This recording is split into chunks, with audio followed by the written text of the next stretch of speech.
After her husband's passing, 20-year-old Mindy was left homeless with her 3-month-old son, Alex. Her mother-in-law blamed her for the misfortune and threw her out into a rainstorm. Nobody knew that in a secret safe, her husband had left something that would change the young mother's fate forever. The spring rain beat against the roof when a knock came at the door. Mindy, rocking a now sleeping Alex, who had finally quieted down after a long bout of crying, approached cautiously. Standing on the threshold was a police officer, rain and sweat mixing on his face. "Mandy Cooper?" he asked, checking his notebook. "Yes, that's me," Mindy whispered, her lips feeling numb with fear. "I'm so sorry, but your husband John Cooper was in a car accident. He didn't survive. My deepest condolences." The officer's words echoed hollowly in her head. Mindy felt the room spin and instinctively clutched the baby to her chest to keep from falling. This must be a mistake. John called me 2 hours ago. He said he was coming back from a business trip." She stammered, unable to believe what she was hearing. "I'm afraid it's not a mistake. The accident happened around 5 p.m. You'll need to come and identify the body and collect his personal belongings." As if sensing the danger, Alex woke up and started to cry. Mindy mechanically rocked the child, not comprehending what she was doing. At that moment, her mother-in-law, Dolores, a heavyset woman with a perpetually severe look, came out of the room. "What's wrong? Why is the baby crying again?" she asked with annoyance, but upon seeing the police officer, she froze. "Something happened to John," the officer repeated the terrible news. Dolores let out a piercing shriek and fell to the floor in the hallway. Mindy, as if in a fog, placed the half-empty cup she was holding on a table and knelt by her mother-in-law. "Dolores, you need to calm down," she said softly, aware of the futility of her words. The following hours were a continuous nightmare for Mindy. An ambulance arrived and Dolores was given a sedative. Her father-in-law, Gregory, a quiet and reserved man, also arrived. He didn't cry, but he seemed to age instantly, and the wrinkles on his face deepened. "It can't be, my boy," he kept repeating, staring blankly. Nobody slept that night. Alex, sensing the tension, cried almost non-stop. Mindy, unaware of what was happening, changed diapers, fed, and rocked her son. Her mind seemed to disconnect to protect her from the horror. In the morning, Gregory was picked up by his brother to go to the morgue. Dolores stayed home. The doctors insisted she not worry. "You stay too," Gregory said dryly to Mindy. "I'll take care of the child." When the door closed, Mindy felt tears, which hadn't fallen all night, roll down her cheeks. She sat in the kitchen with a sleeping Alex in her arms and for the first time allowed reality to sink in. John was gone. Her husband, whom she'd been with since her first year of college, who was so happy about the birth of their son, who just yesterday morning laughed while hugging them before leaving for a one-day business trip. He's gone. And it's your fault. The hoarse voice of Dolores, who had entered the kitchen, rang out. Her eyes were red and swollen, and her face was filled with hatred. "He left because of you." Mindy looked at her in surprise. "Dolores, what are you saying? John left for work." "Don't you lie to me!" the mother-in-law suddenly screamed, banging her fist on the table. Alex woke with a start and cried. "He left because you always wanted more money. For the most expensive stroller, for the mahogany crib. It was never enough for you." I never asked for that," Mindy tried to say, but she was not allowed to finish. "I overheard your conversation before he left. He said he'd take on extra work so you could rent a bigger apartment. You could have perfectly lived with us, but it was never enough for you."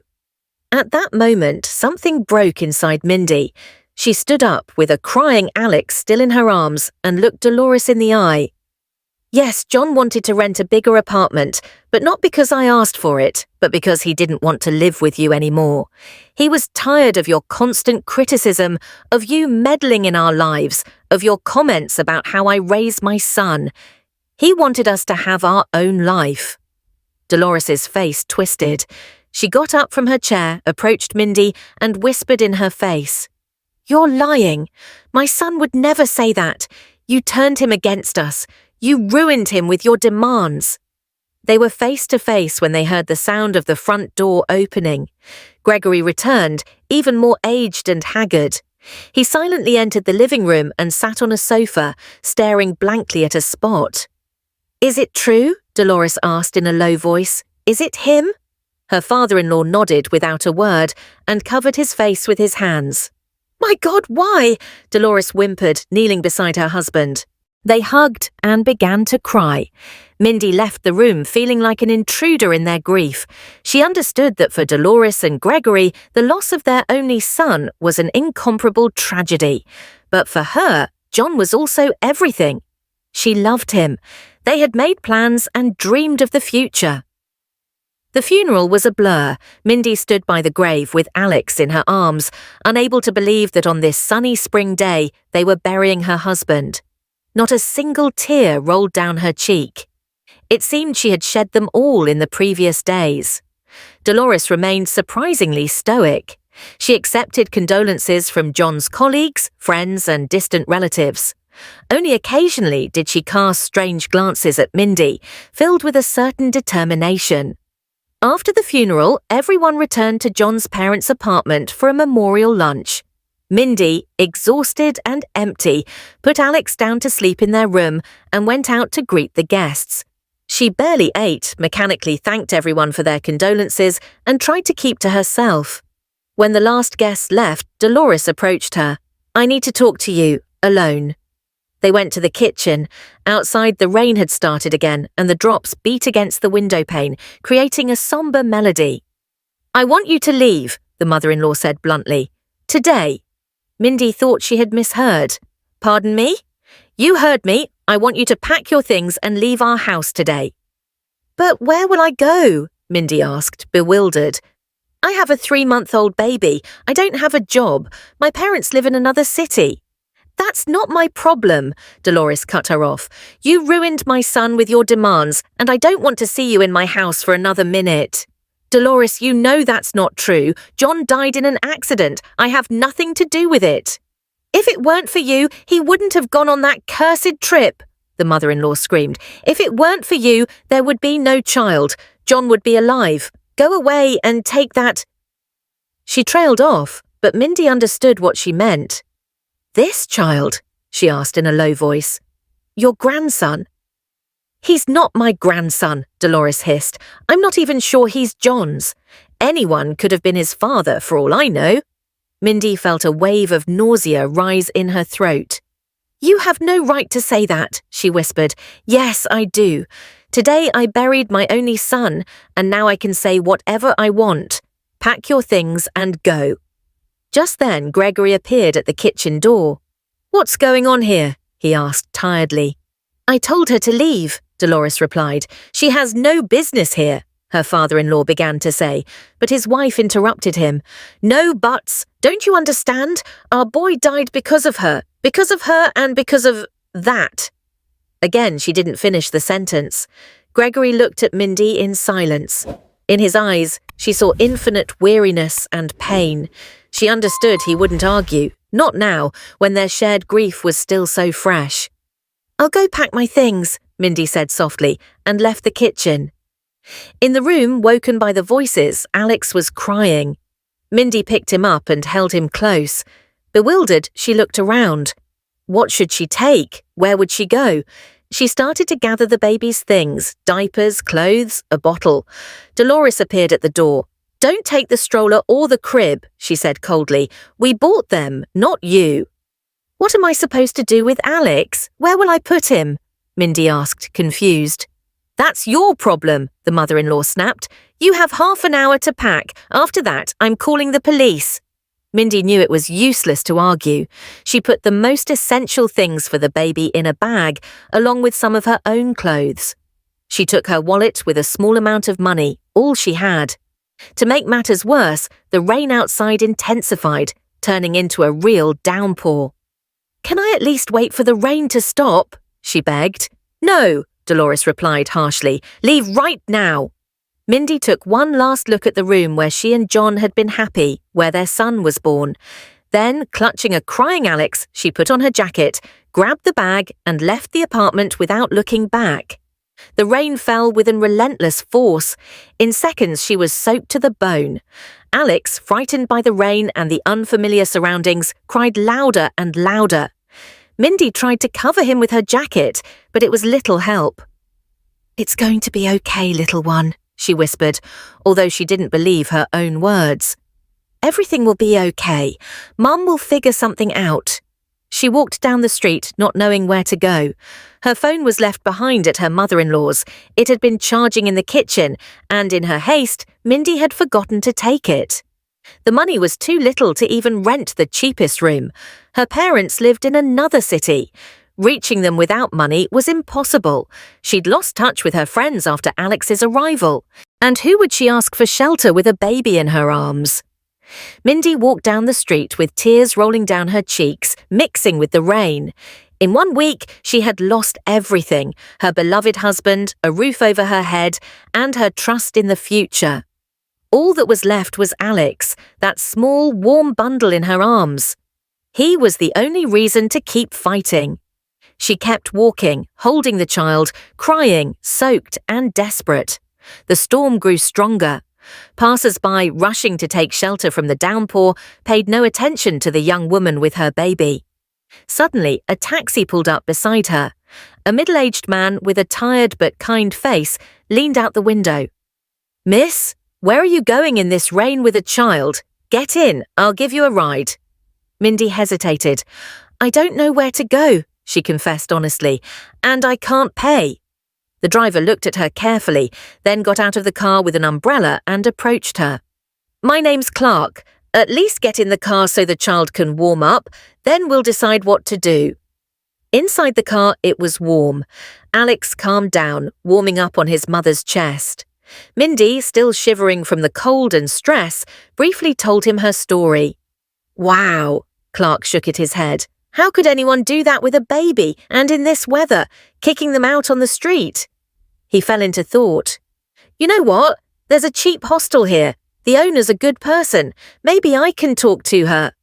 The hostel turned out to be an old 2-story house on the outskirts of the city. Behind the counter was an older woman in her 50s with kind eyes. "Rachel, we have a situation here," Clark began, introducing Mindy. Rachel listened carefully to the story, nodding her head. "My God, what kind of people?" she sighed. "Of course, stay. I have a room free. It's small but clean. We'll figure out the price later." "I can help," Mindy said quickly. "I know how to clean, cook, everything." "We'll talk about that tomorrow," Rachel smiled softly. "For now, you need to get warm and eat something." The room was small but cozy. A bed, a table, a chair, and a small closet. Soon Rachel brought an old crib. She'd been keeping it in the attic since her daughter was little. "It's not luxurious, but it'll do to start," she said. "We'll see about the rest later." That night, after putting Alex to bed, Mindy couldn't sleep. The whole thing seemed like a nightmare. John's death, the ruthless scene with Dolores. She still couldn't believe they had thrown her out like that, with a baby in her arms, into the pouring rain. In the morning, Mindy woke to her sons crying. After feeding him, she went down to the kitchen where Rachel was busy. "Good morning," the owner smiled. "Did you sleep well?" "Thank you. Yes, I did," Mindy lied. "Don't rush." Rachel stopped her, noticing Mindy was trying to talk about paying. "First we'll have breakfast, then we'll talk." While they drank tea, Rachel told her that she had also once been left alone with a child. "My husband left when our daughter was 3 months old, just like your baby. It was hard, but I got through it. Now my daughter lives in Canada. She's a doctor. My grandson is finishing school, so everything passes in life." After breakfast, they discussed the conditions. Mindy would help with cleaning the hostel, and when Alex was sleeping, she would take shifts at the front desk if possible. In exchange, she would have a place to stay and food. "You just need to get your documents back," Rachel pointed out. "You can't go anywhere without your ID now, and you should buy a phone, even the simplest one. How else will your family find you?" Mindy smiled bitterly. "They won't be looking for me." Clark, who turned out to be a regular guest, renting a room when he had to work late, helped Mindy contact her parents. Her father was sick, so her mother couldn't come, but she promised to send some money as soon as she could. Days passed in a constant monotony. Mindy helped Rachel with the hostel, took care of Alex, and tried to find her footing in her new world. She put up flyers looking for work and began the process of getting her documents back. Rachel and Clark became her true support. Rachel looked after Alex when Mindy was busy, and Clark helped with odd jobs and small repairs. "Don't worry," Rachel would say in the evenings as they drank tea together. "Everything will work out. You're young, beautiful and smart, and your son is wonderful. We'll get through this." Mindy would nod and try to smile, but deep down she felt fear and insecurity. She had dropped out of college when she got pregnant and had no degree. Finding a job, especially with a baby, was almost impossible. She took every opportunity she could, handing out flyers, putting up ads, any income at all. One day, returning from another failed interview, Mindy saw a strange scene. Rachel and Clark were sitting at the kitchen table, hunched over a paper envelope. "Mindy's here," Rachel said happily. "You got a letter. Well, a notification from the bank, actually." "The bank?" Mindy was surprised. "I've never had anything to do with them." "Your name is on it," Clark interjected, "along with your ID number. They say you have to go to the branch to sort out a matter concerning a bank safety deposit box." "A bank safety deposit box?" Mindy repeated, growing more and more bewildered. "I've never had one." "Maybe there's something left from your husband," Rachel suggested. "Go check it out. It could be important." Mindy thought about it. John had never mentioned a bank box, although on second thought, he had taken care of a lot of things by himself to keep her from worrying, especially during her pregnancy. "And who will look after Alex?" she asked, flustered. "I'll watch him," Rachel said calmly. "Don't worry, I raised 3 grandchildren. I can handle your little one too." The next morning, Mindy went to the bank. Clark drove her, promising to pick her up in an hour. "If you need anything, call," he said, handing her a simple button phone. "It's my old phone, but it works fine. I bought a new one, so feel free to take it." At the bank, she was greeted with unexpected respect.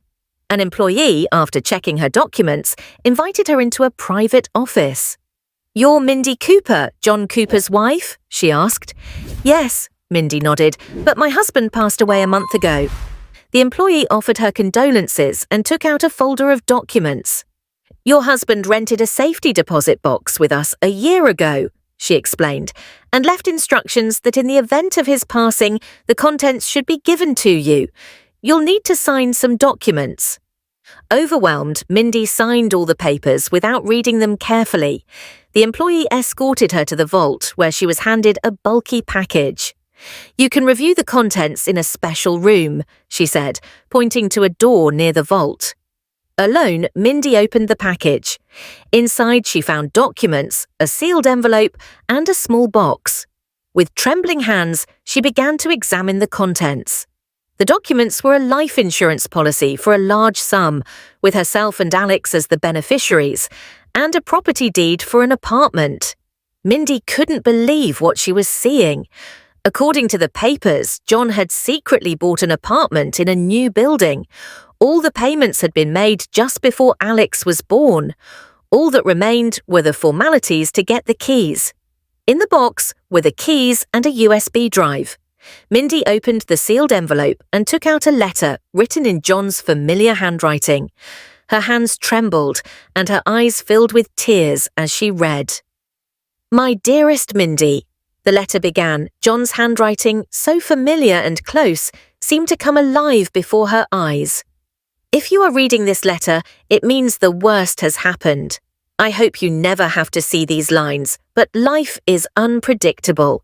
I have to take care of you and our son. Forgive me for not telling you sooner, but I wanted to surprise you.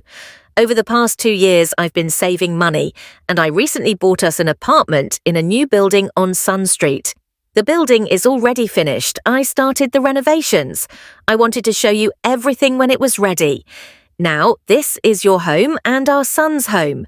Besides that, I took out a life insurance policy. The money should help you get on your feet and give Alex an education. All the documents are in the bank safety deposit box. The keys to the apartment are also there. I asked my friend and colleague, Andrew Smed, to help with all the paperwork if anything happened to me. He's a lawyer at our company and a great person. His contact information is on the USB drive. There are also photos of the apartment and a video I recorded for you. One more request, my love. Don't let my parents, especially Mum, pressure you. I know how unfair she can be. Now you can build your own life. I love you, Mindy, and I love our son. Be happy, even if I'm not around. Forever yours, John. Mindy sank into the chair, unable to hold back the tears. The bank employee gently knocked on the door, but hearing the crying, she withdrew, leaving the client alone with her grief and the unexpected inheritance. The letter, written in John's hand, had a strange effect on Mindy. The bitterness of her loss mixed with the feeling of his invisible presence beside her, his care that continued even after his death. When the first wave of emotions passed, Mindy put all the documents back in the bag, wiped away her tears, and left the room. The bank employee walked her to the exit, again offering her condolences. Clark was waiting in the car just as he promised. "So, was there anything important?" he asked, noticing Mindy's tear-reddened eyes. "Yes, a lot," she replied in a low voice. "John left Alex and me an apartment and an insurance policy." "Wow," Clark whistled. "They say miracles don't exist." On the way to the hostel, Mindy told him about the contents of the safety deposit box and her husband's letter.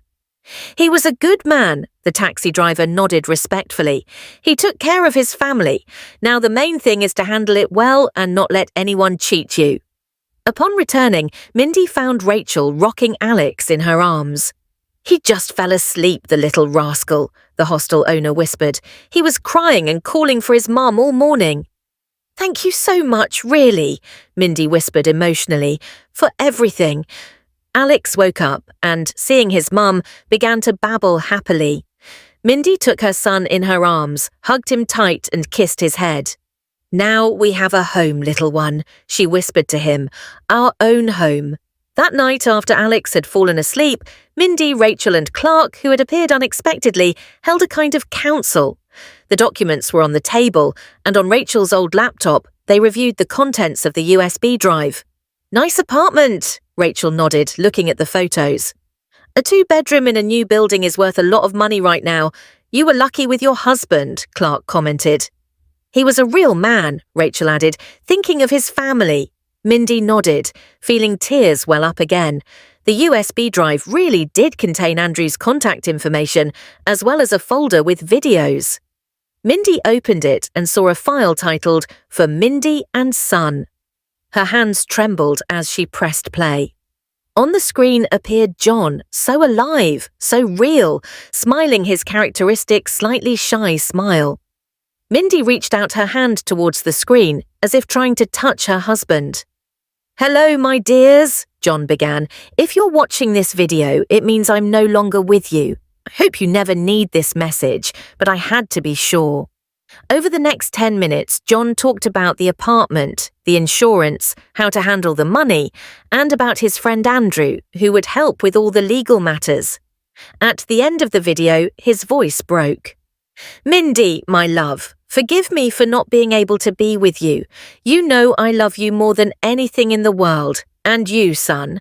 Unfortunately, I barely had time to get to know you. I hope you grow up to be a good person like your mum. Take good care of each other, forever yours." When the video ended, silence reigned in the room.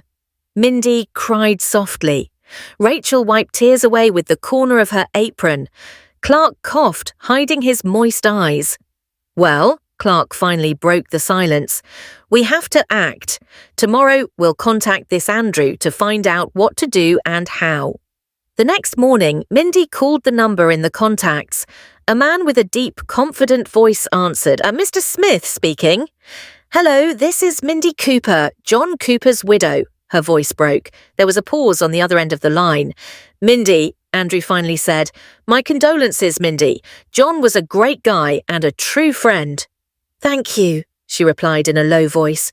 "Yesterday I found the safety deposit box he left. There was a letter in it where John writes that you will help me with the paperwork." "Of course," Andrew replied with certainty. "John thought of everything. We can meet today. I'll come pick you up if you give me the address." Mindy gave him the hostel's address, and they agreed to meet in 2 hours. Andrew turned out to be a tall and fit man in his 30s, with attentive grey eyes and a well-kept beard. He arrived in a modest but well-maintained car and immediately gave the impression of being a trustworthy person. "Rachel, can I leave Alex with you for a few more hours?" Mindy asked. "We have to go to a few places." "Of course, my dear," the hostel owner smiled. "The baby and I get along great." First, they went to the apartment John had talked about. The house was a new 17-story building in a good neighbourhood, near a park. The apartment was on the 8th floor, and when Mindy opened the door with the key from the safety deposit box, she gasped. It was a spacious, bright 2-bedroom apartment with large windows that was partially renovated. In the living room was a new sofa and a television. The kitchen was fully equipped, and in the small room, apparently meant for the child, there was an assembled crib, but still without bedding. "John said he was doing the renovations for his son's birth," Andrew explained, noticing Mindy's surprise. "He wanted to surprise you both and move you here when everything was ready." "Why didn't he tell me?" Mindy whispered, stroking the smooth surface of the kitchen countertop. "He probably wanted to make everything perfect," Andrew shrugged. "He loved you very much. He always talked about you and the baby." After inspecting the apartment, they went to the insurance company's office, where Andrew helped Mindy process all the necessary documents to receive the insurance payment.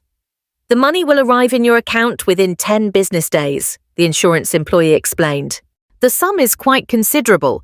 I would recommend you consult a financial advisor." "I'll help with that," Andrew said with confidence. "I have a reliable financial expert I know. He can advise you on the best way to manage the funds."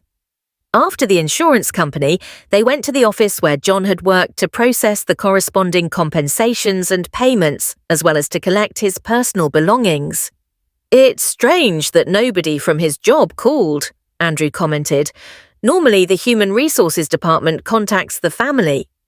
"My phone was left with my mother-in-law," Mindy explained, "and I only got a new one recently." Andrew frowned. "By the way, about your mother-in-law, why are you living in the hostel and not at home?"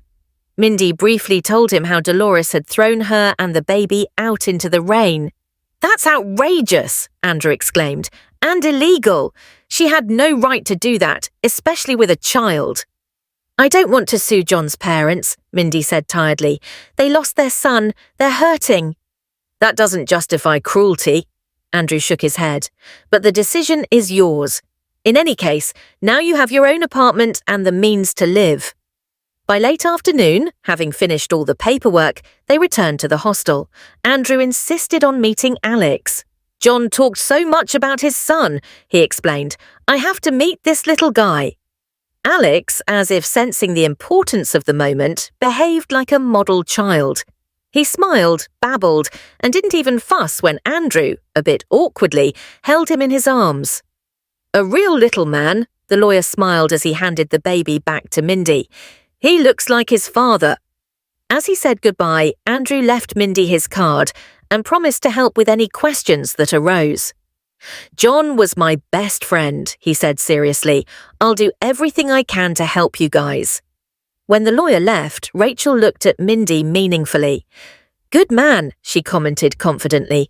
"He's just fulfilling John's request," Mindy replied, her cheeks blushing. That night, lying in bed next to a peacefully sleeping Alex, Mindy felt a sense of hope for the first time in a long time. Of course, the pain of the loss didn't go away, and she still couldn't believe John was gone. But now she had a home, resources, and people willing to help. She was no longer alone against the whole world. "Thank you, darling," she whispered, looking out the dark window at the stars shining outside. "I promise I'll do everything to make sure our son grows up to be a good person, just as good as you." The next day, Mindy called her parents and told them about the unexpected inheritance. Her mother cried with joy and promised to come as soon as her father felt better. Mindy also contacted Andrew to see how the document processing was going. "Everything's going according to plan," the lawyer informed her. "The insurance company approved the payment. The money will be in your account soon. Have you thought about moving into the new apartment yet?" Mindy pondered it. Of course she wanted to move into her own home as soon as possible, but she was afraid of being completely alone with the child. "I don't know if I can handle Alex by myself," she admitted. "Rachel helps me here." "If you want, I can hire a nanny for a while," Andrew offered. "There's a good agency with trustworthy people." Mindy thanked him, but decided to wait a little with that decision. Too many changes were happening at once. That evening, her door was knocked on. On the threshold was Clark with a bouquet of wildflowers. "These are for you," he said shyly, handing her the flowers. "In honor of the good news." "Thank you," Mindy said, moved as she took the bouquet. "You're very kind, Clark." "Ah, it's nothing," the taxi driver shrugged. "I was thinking, when you move to the new apartment, I'll help you with your things. And if you need to go somewhere, just tell me." "I'll definitely take you up on that offer," Mindy smiled. A week after discovering the bank safety deposit box, when all the documents were ready and the insurance money was deposited into her account, Mindy decided to take an important step. She would visit John's parents. The decision to visit her in-laws was not easy for Mindy. The memories of that rainy night when Dolores threw her out onto the street with the baby still hurt. But she understood that John wouldn't have wanted the relationship between his parents and his son to be broken. "Are you sure you want to do this?" Rachel asked, helping Mindy dress Alex in a new onesie bought with the first of the insurance money. "No, I'm not sure," Mindy confessed honestly. "But Alex has the right to know his grandparents, and they have the right to know their grandson." Andrew insisted on accompanying Mindy. "Just for moral support," he said, but his eyes showed concern for her. As they approached the familiar house, Mindy felt her heart start to pound with emotion. She hugged Alex close as if to protect him. "It's going to be okay," Andrew said softly as he parked the car. "I'm here with you." The door was opened by her father-in-law, Gregory. Seeing Mindy with the child, he froze, unable to believe what he was seeing. "Mindy, you're finally here," he murmured. "Who is it, Gregory?" Her mother-in-law's voice was heard, and Dolores appeared on the threshold. Seeing her daughter-in-law with the child and an unknown man, she paled and clutched her chest. "Please, come in," Gregory invited, bewildered. "We need to talk." In the living room, where they had recently held the wake for John, a tense silence now reigned. Mindy was sitting with Alex in her arms. Andrew settled nearby, ready to help at any moment. Opposite them were John's parents, her father-in-law, stunned, and her mother-in-law, pale. "Why have you come?"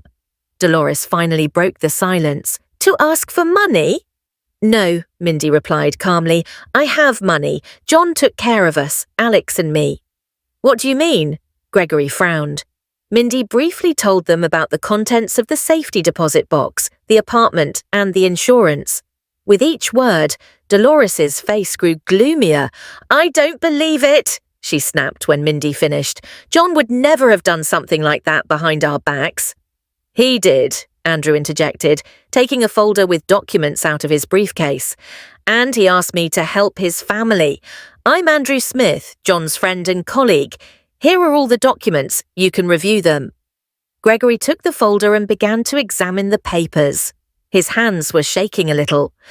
"Everything is legally flawless," he commented as he passed the folder to his wife. "And the handwriting on the letter from John, I recognize it." Dolores looked at the documents suspiciously, but she couldn't object. Tears began to well up in her eyes. "Why did you come?" she asked again, but without her former aggression. "Do you want to punish me? Show me how wrong I was." "I came because of Alex, your grandson," Mindy replied in a low voice. "He's a natural part of John that remains in this world. I don't want to deprive him of his grandparents or you of your grandson." Alex, as if understanding the importance of the moment, suddenly smiled his toothless smile and reached out his little hand towards Dolores. Something stirred in the old woman's face. Can I hold him?" she asked shyly. Mindy hesitated for a second, then carefully handed the child to her mother-in-law. Dolores held him awkwardly, but her hands remembered how to hold a baby. A long time ago, she had held a little John the same way. "My God, is it him?" she whispered, studying the little face as if a spirit had appeared. "He's exactly like him at this age." Gregory approached, stood next to his wife, and looked at his grandson. Tears filled his eyes. "That's right, he's just like John," he confirmed in a shaky voice. Alex, happy with the attention, gurgled and grabbed his grandfather's finger with his tiny hand. "Good grip," Gregory smiled through his tears. "He'll be strong like his father." Andrew gently touched Mindy's hand and gestured towards the kitchen. They left the old couple alone with their grandson and went into the next room. "It looks like the ice is melting," Andrew whispered. "But be careful. Never leave Alex alone with them until you're sure you can trust them." Mindy nodded. She didn't feel satisfied at seeing her mother-in-law's defeat. Instead, she felt sorry for the woman who had lost her only son and almost lost her grandson because of her own pride and injustice. Half an hour later, they returned to the living room. Dolores, now somewhat accustomed to the child, was softly singing a lullaby. Seeing them enter, she blushed and handed Alex back to Mindy. "Thank you," she said in a low voice, "for coming. I don't know what came over me that night. Grief clouded my mind." "I understand," Mindy nodded, taking the child. "We all lost John, and we're all hurting." "Can you come back home?" Gregory suddenly offered. "Your room is still there. We'll help you with the little one." Mindy shook her head. "Thank you, but now we have our own home. John took care of that. But you can come visit us whenever you want to see your grandson." "And my things?" Mindy asked after a brief pause. "And Alex's? Can I pick them up?" "Of course," her father-in-law replied immediately. "I'll go get them right now." He left the room, and Dolores remained sitting with her head bowed. Suddenly, she looked up at Mindy. "Forgive me," she whispered. "What I did was unforgivable. I was out of my mind with grief, but that's no excuse. I put you and your grandson in danger. John, he would never have forgiven me." Mindy didn't reply, she just nodded. Forgiveness wouldn't come immediately. The wound was still too fresh, but the first step had been taken. As they were leaving, laden with bags of things, Dolores suddenly grabbed Mindy's hand. "Tell me, do you have a picture of him? The last one with the baby. We only saw him before Alex was born." Mindy took out her phone. Andrew had insisted she get a new smartphone, and she showed her several photos where John was holding his newborn son. "I'll send you those photos," she promised, "and I'll keep sending new ones as Alex grows." As they left the building, Mindy took a deep breath. She felt a strange lightness, as if a huge weight had fallen off her shoulders. "You handled that so well," Andrew praised her as he loaded the bags into the trunk. "In your place, I probably couldn't have spoken so calmly to someone who threw me out onto the street with a child in the rain." "I'm not doing it for her," Mindy clarified. "I'm doing it for Alex and for John. He would have wanted his son to know his grandparents." A week after that encounter, Mindy decided to move into the new apartment. Rachel helped with the final preparations. Clark organised the transport of her things, and Andrew took the day off to help her get settled. As she crossed the threshold of her new home, Mindy felt a strange emotion. Everything there was imbued with John's care. He had chosen the apartment, planned the renovation, and bought the furniture as if a part of his soul remained within those walls. Moving into the new place took several days. Andrew turned out to be surprisingly handy. He helped assemble the missing furniture, hung up shelves, and even personally checked the electricity and plumbing. "I never would have thought a lawyer could be so skilled," Mindy smiled, watching him install the curtain rod. "I grew up in the country," Andrew shrugged. "There, you either know how to do everything with your own hands or you live in a shack." Little by little, life began to fall into a routine. Mindy decorated the nursery for Alex, bought the necessary things, and organised the house. John's parents visited regularly, and Dolores, slowly regaining her daughter-in-law's trust, would sometimes watch her grandson when Mindy had to go out. Andrew also became a frequent visitor. He would come to see Mindy and Alex. He would bring food, toys for the baby, and help resolve legal matters. "You don't have to do all this," Mindy said once when he came to fix the broken washing machine. "You've already done much more than John asked of you." "I'm not doing it for John's sake," he replied seriously, "but because I want to help you." They were in the kitchen, and Mindy saw something more than just friendship in his eyes. It scared her. It was too soon, too unexpected. "I'm sorry," Andrew backed away, noticing her confusion. "I didn't want to pressure you. I just want you to know that I'm here if you need any kind of help." Rachel and Clark didn't forget about her either. Rachel would often call to ask how things were going, and Clark would drive her when she needed to go somewhere with the child. One morning, when Alex already knew how to sit up and was curiously examining a new toy his grandfather had given him, Andrew called with some unexpected news. "Remember, we talked about the possibility of creating a charity to support young widows with children?" he asked excitedly. "I found a suitable location, and I've already processed all the paperwork. All that's missing is your signature on the foundational documents." "But I don't know anything about charity work." Mindy was at a loss. "I don't even know where to start." "I'll help you," Andrew assured her. "I have experience working with non-profit organisations. The main thing is your desire to help others." Mindy grew thoughtful. She herself knew what it was like to be left alone with a child in her arms, without support, without a home, without the means to live. If it weren't for John's foresight, how would she have managed to get by? "Okay," she said, making up her mind. "Let's try it. But I want the foundation to be named after John." "Of course," Andrew agreed. "I've already included it in the foundational documents." By summer, when Alex turned 8 months old, the John Cooper Memorial Foundation began to operate. Mindy immersed herself completely in the new activity. She personally met with every woman who asked for help, listened to their stories, and offered advice. "You've changed so much," Rachel noted one day when she came to visit. "You've grown stronger, more confident. John would be proud of you." Mindy smiled, watching Alex play in his playpen. "I'm just doing what I have to do," she replied simply. "For Alex, for John, and for myself." Andrew appeared more and more in her life, not only as the Foundation's legal advisor, but also as a friend willing to support her at any time. He had grown fond of Alex, and the child recognized him, happily reaching out his little hands when Andrew came to visit. "He considers you part of the family," Mindy commented once. "And you?" Andrew asked in a low voice. "How do you see me?" Mindy didn't know what to say. Many emotions were fighting in her soul. Gratitude, sympathy, fear of a new relationship, guilt towards John. "I don't know," she confessed honestly. "I'm not ready to think about that yet." "I understand," Andrew nodded. "I'm willing to wait as long as it takes." Time passed. Alex learned to walk. His first uncertain steps were endearing to everyone around him. Dolores, who was spending more and more time with her grandson, took a photo of little John off the wall and showed it to Mindy.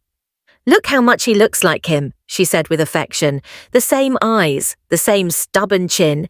He even frowns the same way when he's concentrating." The relationship with her mother-in-law gradually improved. Mindy couldn't say she had completely forgiven that terrible night, but for her son's sake, she learned to accept Dolores as she was, with her flaws and virtues. The charity foundation grew and developed.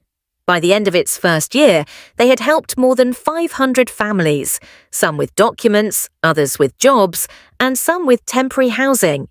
Mindy gave herself completely to this work, finding in it not only a purpose, but also healing for her own soul. Andrew remained by her side as a friend, as the foundation's lawyer, as a person she could always rely on. He didn't rush things, understanding that Mindy needed time. On Alex's first birthday, Mindy organised a small celebration. Everyone who had supported her during that difficult year came.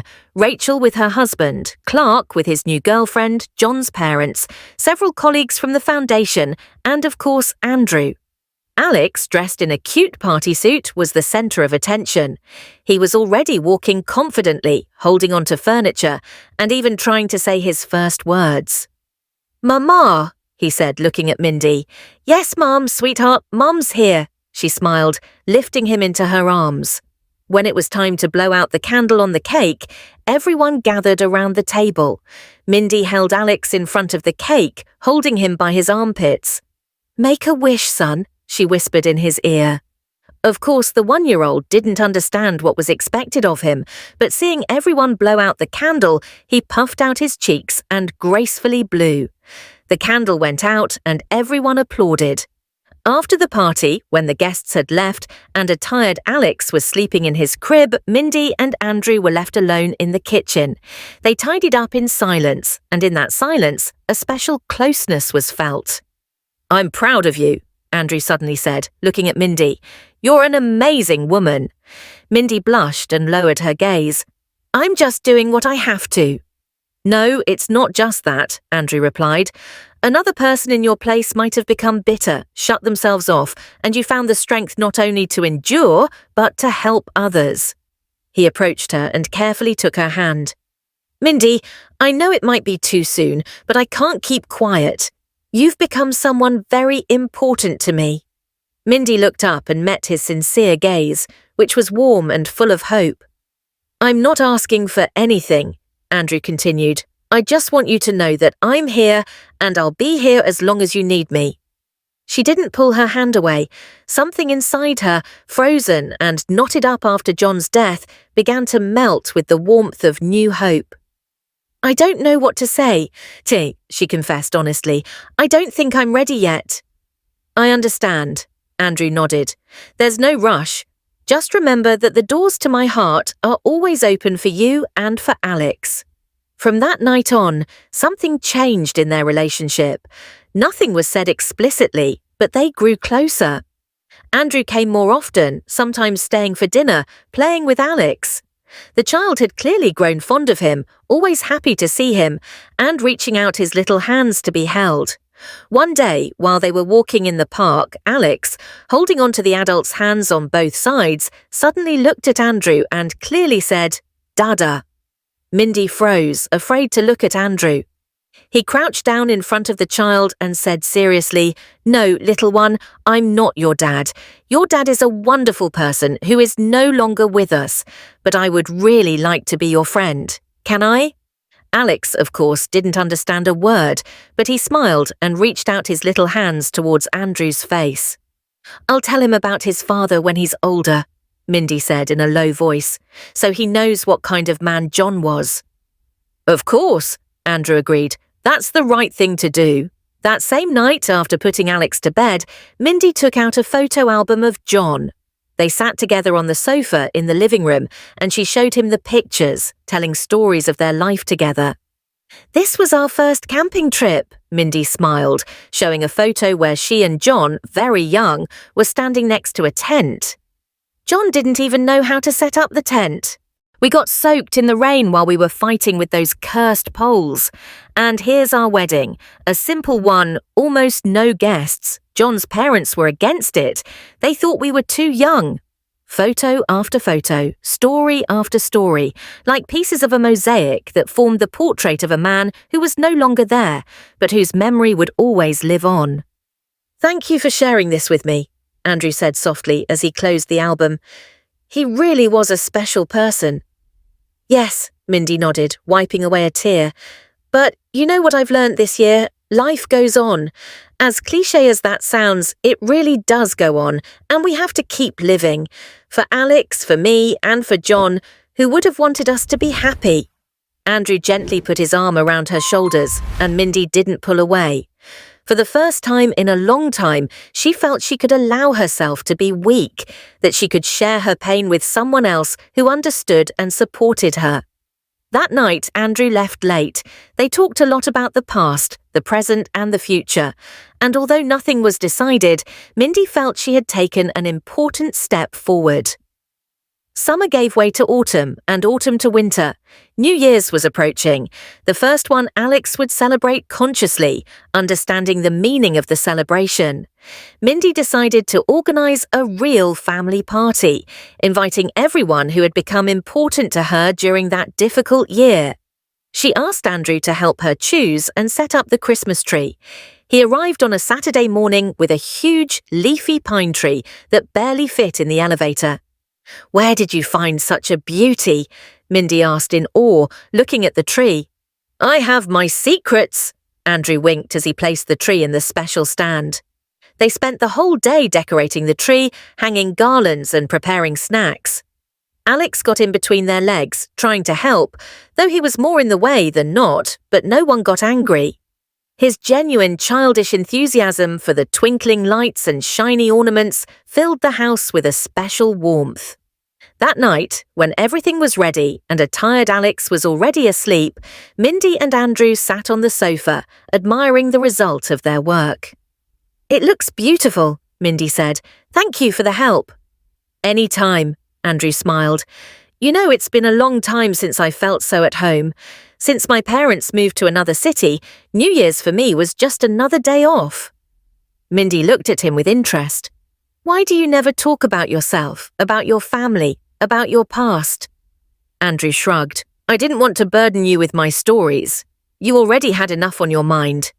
"And now you want to tell me?" Mindy asked, curling her legs onto the sofa and settling in next to him. Andrew smiled and began to talk about his childhood in a small town, his teacher parents, how he dreamed of being an astronaut but finally chose to study law. About his first love, which ended in separation because the girl went to study abroad and didn't want to maintain a long-distance relationship. Mindy listened and felt she was getting to know a completely different person, not just the reliable friend and helper Andrew had been all this time, but a real, living man with his dreams, fears, and hopes. "And what do you dream of now?" she asked when he finished his story. Andrew thought for a moment, looking at the twinkling lights on the tree. "Probably simple things, a house where someone is waiting for you, a family waking up every morning feeling that someone needs you." He turned to Mindy and looked into her eyes. "And what do you dream of?" "I want Alex to grow up happy, without worries," she replied, "so he knows what love and care are, so he never feels alone." "And for yourself?" Andrew asked in a low voice. "Do you have a dream for yourself?" Mindy thought about it. For the last year, she had lived only for taking care of her son and working at the foundation, almost without thinking about her own desires. "I guess I also want a simple happiness," she finally said, "to be needed, to love and be loved." They were so close that Mindy could feel the warmth of his body. In the flickering light of the garlands, Andrew's face looked especially attractive, strong but kind, with wrinkles at the corners of his eyes that appeared when he smiled. "Mindy," he said in a low voice, looking into her eyes, "I know John will always have a special place in your heart, and I don't ever want you to forget him, but I hope there's also a place for me." She didn't look away. Deep in her soul, she knew this moment was inevitable. And now that it had come, she didn't feel fear or guilt, but a strange serenity. "I can't promise that everything will be easy," she said sincerely. "I have a small child, a complicated past, and I'm just starting to really live again, but I want to try." Andrew carefully took her hand. "We're in no rush," he said. "We have time to get to know each other better, to get used to our new roles. The important thing is that we both want this." Their first kiss was tender and cautious, as if they were both afraid of breaking the fragile harmony of the moment. Mindy felt that something inside her, frozen and knotted up after John's death, was beginning to melt with the warmth of new hope. They welcomed the new year as a couple. Andrew stayed for the celebration, and along with John's parents, Rachel and Clark, they celebrated the beginning of a new chapter in their lives. Alex, who didn't understand the meaning of the celebration but felt the general joy, clapped with enthusiasm when the fireworks exploded outside the window at midnight. Dolores, noticing the change in the relationship between Mindy and Andrew, approached her daughter-in-law when she was alone in the kitchen. "He's a good person," she said softly. "John would be happy that you found someone to take care of you and Alex." "Do you really think so?" Mindy was surprised. "Of course," Dolores replied firmly. "My son wanted nothing more than for you to be happy. He wouldn't have wanted you to spend your whole life grieving for him." Those words, spoken by the woman who had once caused her so much pain, gave Mindy a strange sense of freedom. It was as if, by receiving the blessing of John's mother, she could finally allow herself to begin a new chapter in her life. In the spring, when nature was waking up after its winter slumber, the John Cooper Memorial Foundation celebrated the anniversary of its work. During that time, they had helped more than 100 families in difficult situations. The festive event took place at the Foundation's new headquarters, a bright and spacious office in the city centre. Mindy, as the director, gave a speech in front of employees, volunteers and people the Foundation had helped get back on their feet. "A year ago, when we started, I didn't imagine how many people needed support," she said, "and how many people were willing to provide it. Our foundation isn't just an organization, it's a community united by a common goal: to help those who have been left alone with a child in their arms." She looked at the room where those who were part of that community were gathered. Rachel, now the foundation's administrator, Clark, who organised free transportation for the beneficiaries, John's parents, who had invested part of their savings in the organisation's growth, and the employees and volunteers, each contributing their part. "Thank you all," Mindy concluded. "Without you, none of this would be possible." When the applause subsided, Andrew walked up to the stage with a huge bouquet of flowers.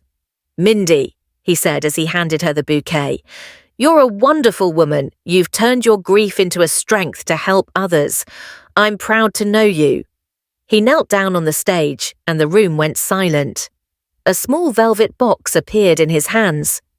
"Mindy Cooper," Andrew proclaimed solemnly, "will you make me the happiest person in the world by accepting to be my wife?" Mindy was frozen, unable to believe what she was seeing. They had been dating for months, but they hadn't talked about marriage yet. "Andrew," she began, but he gently interrupted her. "Don't answer now. Think about it. I know it's a serious step, and I'm willing to wait as long as it takes." But Mindy already knew the answer. She looked towards the room where Alex was in Dolores's arms and saw the child reaching out his little hands towards Andrew as if giving his childish blessing. "Yes," she simply said, "I accept." The room erupted in applause. Andrew stood up, put the ring on Mindy's finger, and hugged her tightly. In that moment, she felt that life really did go on, and that there were still many bright and happy days ahead. They decided to get married in the summer in a simple ceremony with only their closest family and friends. Alex, who was already walking confidently and saying simple phrases, was in charge of carrying the rings. Dolores took care of organising the festive table, and Rachel helped Mindy choose the dress. "You deserve this happiness," Rachel said while they were trying on another dress, "after everything you've been through." "You know," Mindy replied thoughtfully, looking at her reflection in the mirror, "sometimes I feel like John is watching us somehow, and I hope he approves of my decision." "I'm sure he does," Rachel smiled. "He wants you and Alex to be happy." On the wedding day, standing in front of the altar and saying her vows, Mindy felt a strange serenity. She hadn't forgotten John and never would. He was her first love, the father of her son, the man who had taken care of her even after his death. But life goes on, and now Andrew had arrived, reliable, attentive, and loving. After the ceremony, when the guests had left, the three of them, Mindy, Andrew, and little Alex, were on the balcony of their apartment, watching the sunset. "We're a family," Andrew said in a low voice, hugging his wife and son. "A real family." Mindy rested her head on his shoulder, feeling a warmth that spread through her. Yes, they were a family, and a long, happy life awaited them, full of love, care, and mutual understanding. And somewhere, up high among the stars, John watched them and smiled. His family was in good hands. His son was growing up happy and loved, and his legacy lived on in the charity foundation that was helping others in need. Life goes on, and there is always room for new hope, new happiness, and new love.